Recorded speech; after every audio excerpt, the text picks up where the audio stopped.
Today's podcast is a part of a series about the members of a network that I am a part of called Women Execs on Boards.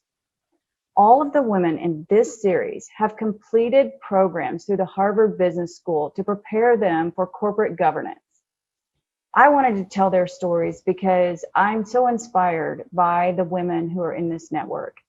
They are high-level, high-profile women, but when you look behind the scenes, you see that they have worked very hard to get to where they are. They've been through so many different trials, traumas, and they've just kept getting back up and climbing and working hard to get to the top. And the really amazing thing is that they're leaving the ladder down and reaching back down in the organizations to pull up other women and men into leadership positions. And so I can't wait for you to hear their story. I hope you enjoy this podcast series. Hi, everyone, and welcome to Real Life, Real Leaders. This is Lisa Pence. I'm your host today, and I am thrilled to be here with Cara Shortsleeve. She's going to tell us her story. We're going to hear a little bit about some of her struggles.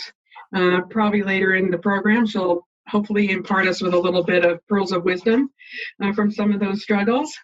And just we'll hear about what she did to build herself into the woman that she is today. So welcome, Cara. Thank you so much for hosting me. I'm thrilled to be here. That's great. So the Leadership Consortium, is this your own company?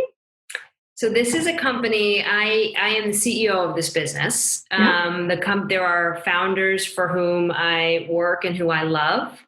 And we launched the business together in 2018. So about 3 years ago, we launched the business.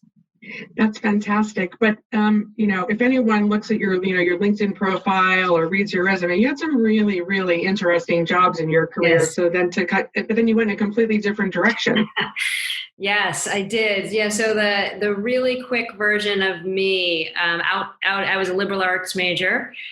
Like all good liberal arts majors, I went into investment banking. So I did that for a few years, went back to business school at Harvard here in Boston, and then did some time in sporting goods, but spent the majority of my time in tech, actually. So I was at Google for a bit over a decade, and then moved to the role that I'm in now, which is running this amazing business that focuses on leadership acceleration for women and Black and Indigenous people of color. So yes, there was twists and there were turns, wow. And I'm happy to share about those. But the spoiler alert is follow your heart and follow your head, and the right combination will land you in great places.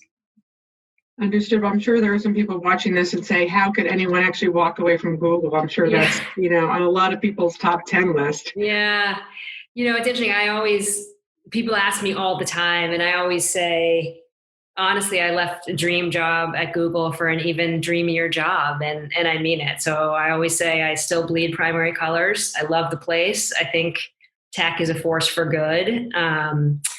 And I had an amazing time. And also I felt like I had spent so many years learning so many wonderful things, having so much fabulous practice in these wonderful organizations. And it was time to bring a lot of that to a mission values alignment that felt really strong for me at the time. So it was really hard to walk away from Google in many ways. Mm-hmm. And then in other ways, it felt like the most perfect and right next step. So I empathize with people making those career transitions. It can be hard and it can be scary.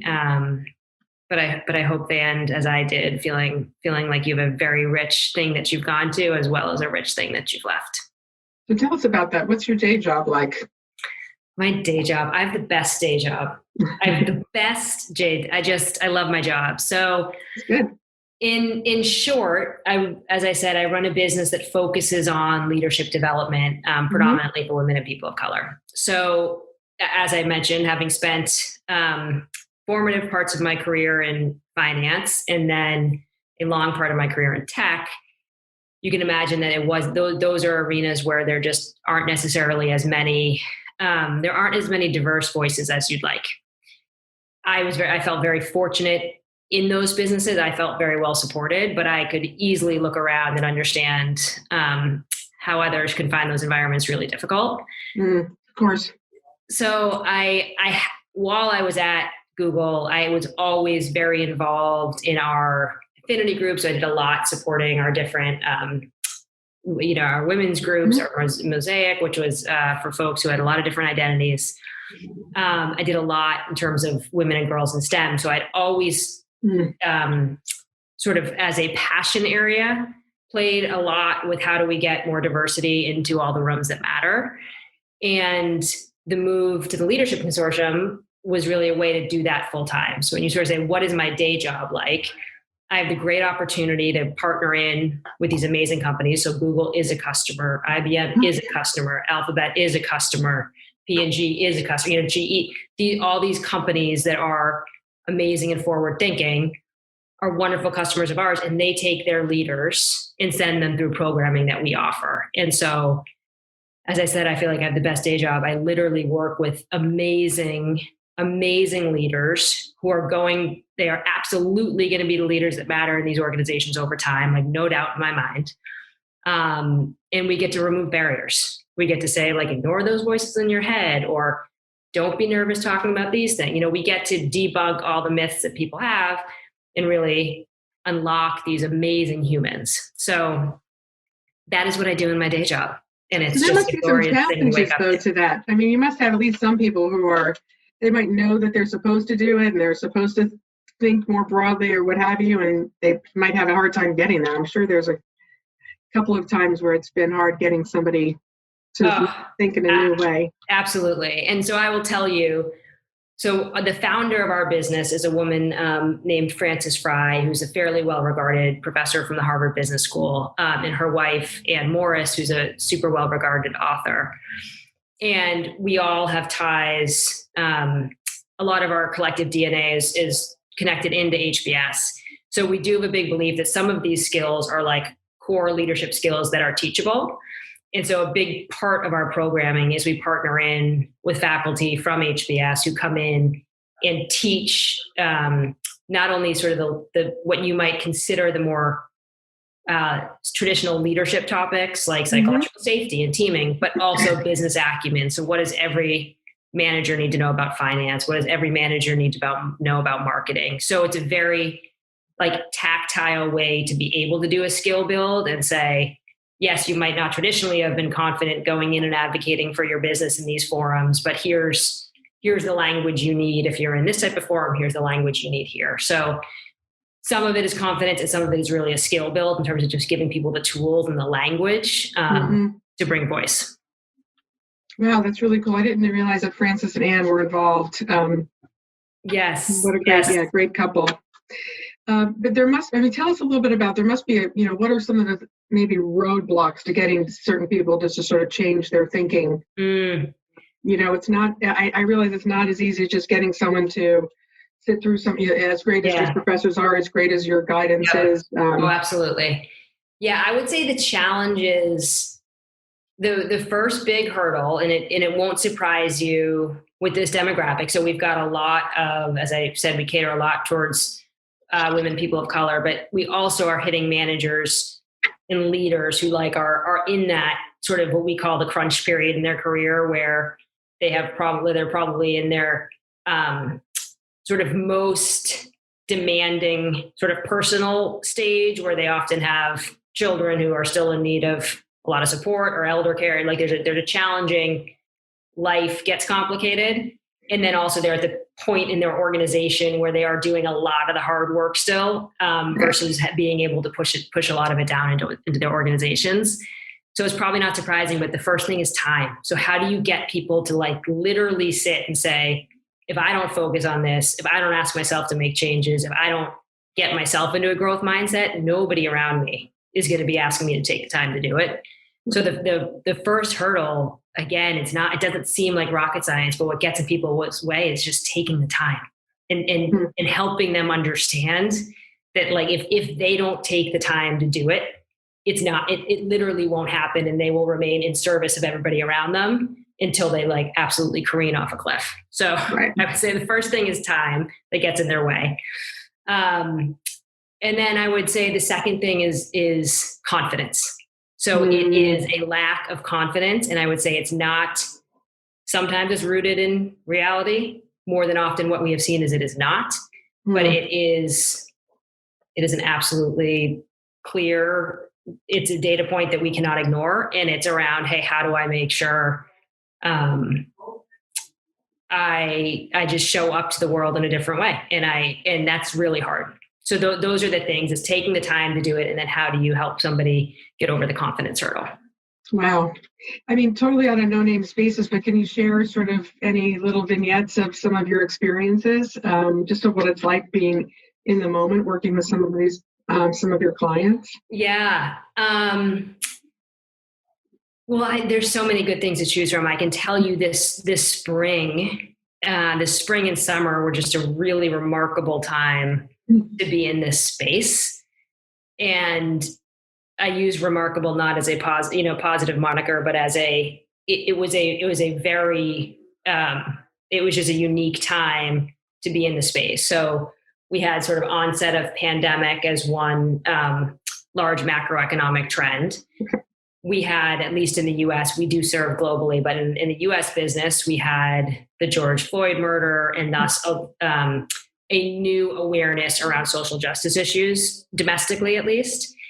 And we were working with companies who are very forward thinking. And yet it's still working with these leaders through these times was incredible. I mean, just the amount of, you're working with leaders who are sitting in organizations that are furloughing half of their staff. You're sitting, we have some wonderful partners in healthcare, and you're sitting with physicians who are, in just a totally different reality, that even though they work in high stakes environments, normally this is incredibly high stakes. And then of course we have many different affinity groups that we cater to for our different programming, where they just feel like they're getting hit on all sides. So I would say that without giving specifics, I will say that the time was an incredible time to be looking at these leaders and working with these leaders.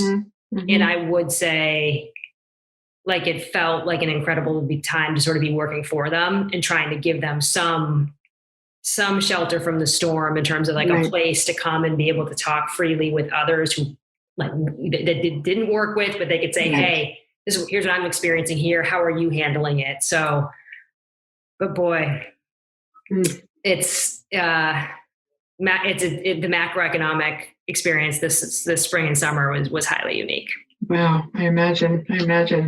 Today's podcast is brought to you by EDA, a human capital firm that provides leadership development for your top of the house executives. One of our services is C-suite and executive coaching. If you think about professional sports, every player has a coach, even at the highest levels. Coaches help us maximize our strengths and achieve our true potential. And just like professional athletes, even the best of the corporate leaders need and can benefit from a coach. Through executive coaching, the tenured coaches at EDA will help you set your vision, analyze strengths, identify opportunities, and eliminate obstacles. If you're interested in coaching for yourself or some of your leaders, please reach out to learn more at www.executivedevelopment.com. So just kind of going back to your career transition, I think one thing a lot of people who are sort of coming up in their career who might be thinking about making a change, maybe even not as big of a change, but how long did it take you to sort of go from maybe having the idea to make a move to actually doing it? And maybe you can just tell us a little bit about that, because I think some people think, oh, you wake up one morning, you do it, and then the next day you do it, and it's generally not like that.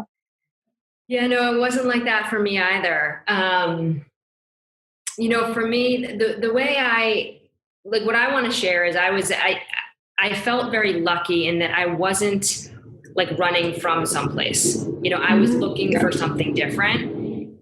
But what makes that hard is there was no like formative event that happened to say to me, okay, I want to find something new within the next 3 months. So for me, the process was really more of like an introspective process in terms of, gosh, am I as energized every single day as I should be?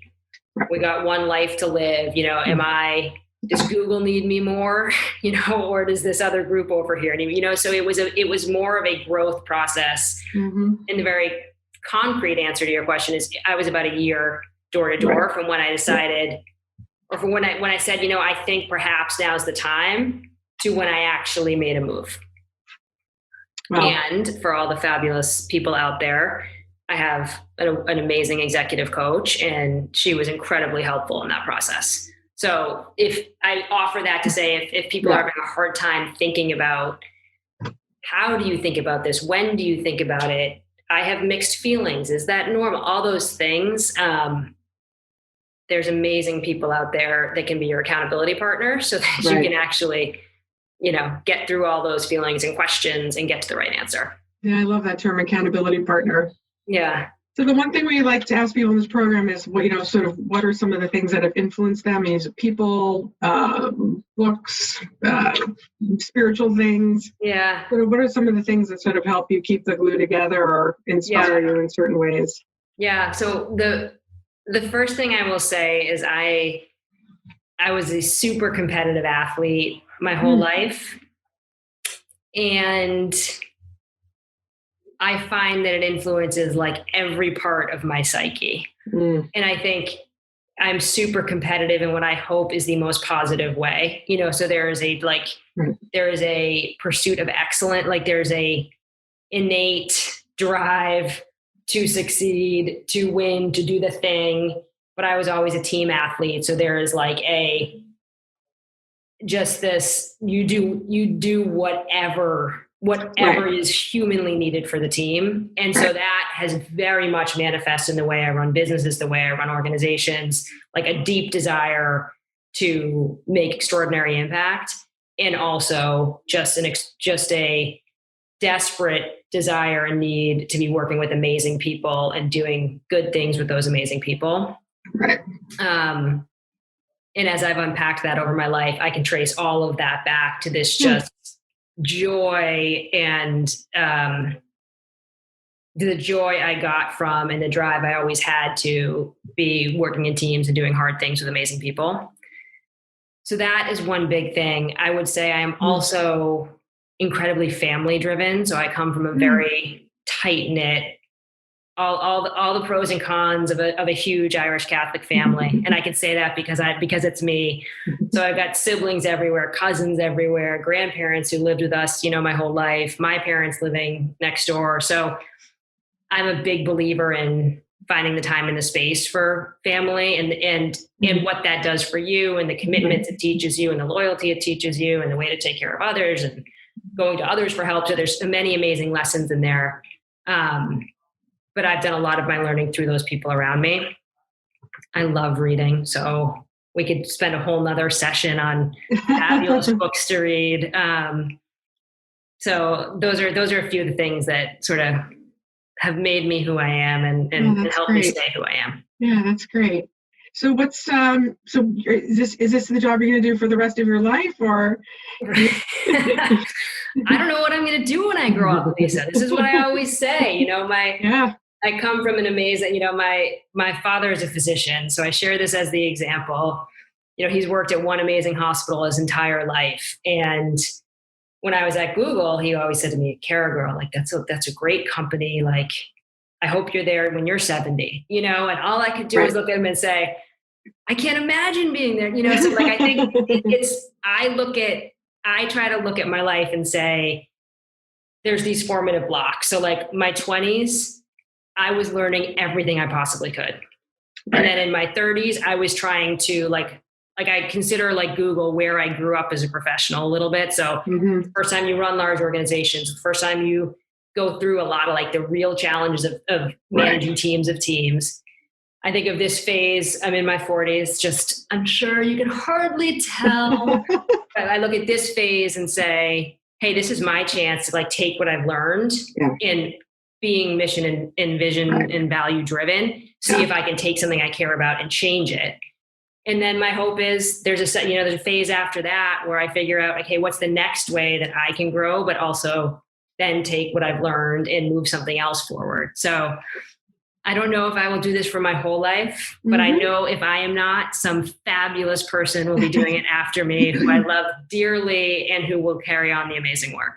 Oh, I bet.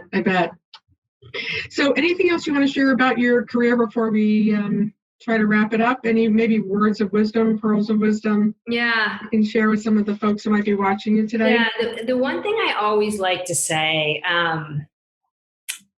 is do your like very, very best to try to measure your own success. Yeah. That was a lesson I learned very late. Like I have always been very aware of external validators. Like I have this fabulous degree from here, and I go to these places because they're the places you go. And I don't say that in a looking positively on myself. I say that as there were things out there that seemed like they were right things to do or right signs of success. And then I did those things.